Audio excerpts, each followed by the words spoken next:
Madam हमको एक AC लेना है। एक मिनट। एसी? आइए सर, मैं आपको कूलर दिखाती हूँ। कूलर?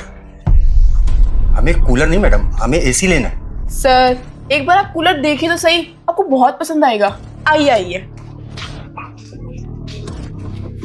ये देखिए 4000 कूलर है, आपके बजट में भी है और 1 साल की वारंटी भी है। आप ले लीजिए ये। अरे जब हमने आपको कूलर दिखाने को बोला नहीं तो आप कूलर क्यों दिखा रहे हो? देखिए सर, जो आपकी औकात में है मैं वही चीजें आपको दिखा रही हूँ। आपको किसने कहा कि हमारी औकात नहीं है और हम पैसे देके एसी नहीं ले सकते? सर आपके हुलिया और कपड़े देख के बता सकती हूँ कि आप लोगों की औकात नहीं है एसी खरीदने की।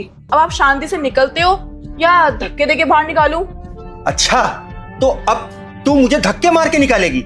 हाँ, अगर मैं अपनी पे आ गई ना तो मैं आपको ना 1 मिनट भी नहीं रुकने दूंगी। इसलिए कह रही हूँ, जो सामान लेने आए हो वो लो और निकलो यहाँ से। शायद तुम्हें पता नहीं है हम कौन है और हमारा बेटा कौन है, तभी तुम्हारी इतनी जुबान चल रही है और तुम इतनी बदतमीजी से हमसे बात कर रही हो। अरे किसके दोस्त दे रही हो आप? कौन है आपका बेटा? अरे मेरे बेटे का नाम। अरे बस बस, देखिए अपना हमारे प्रीमियम कस्टमर आ चुके हैं, तो तुम दोनों ना साइड में हो जाओ। अरे सर आप यहाँ पे कैसे? अगर आपको कोई सामान चाहिए था तब हमें पहले बता देते। यहाँ ने कष्ट क्यों लिया आपने? 1 मिनट। अरे मम्मी पापा, अगर आपको कुछ सामान चाहिए था तो आप मेरे को बता देते, मैं घर भिजवा देता। एक्सक्यूज मी सर, ये आपके फादर है? हाँ, ये मेरे ही पापा है। इनको पता नहीं था कि मेरे सारे होटल का सामान यहीं से जाता है, वरना मैं सामान घर पे नहीं भिजवा देता। इनको आने की जरूरत ही नहीं थी, ये परेशान ही नहीं होते। आई एम सॉरी सर, मुझे नहीं पता था कि आप इनके फादर हैं। प्लीज सर मुझे माफ कर दीजिए। क्या हो गया पापा, ये आपसे माफी क्यों मांग रही है? कुछ नहीं बेटा, इस मैडम को लगा कि हमारी एसी खरीदने की औकात नहीं है तो हम दोनों को धक्का मार के बाहर भेज रही थी। क्या तुम्हारी इतनी हिम्मत, तुम मेरे पापा को धक्का देकर बाहर निकाल रही थी? आई एम सॉरी सर, मुझे नहीं पता था कि आपके फादर हैं।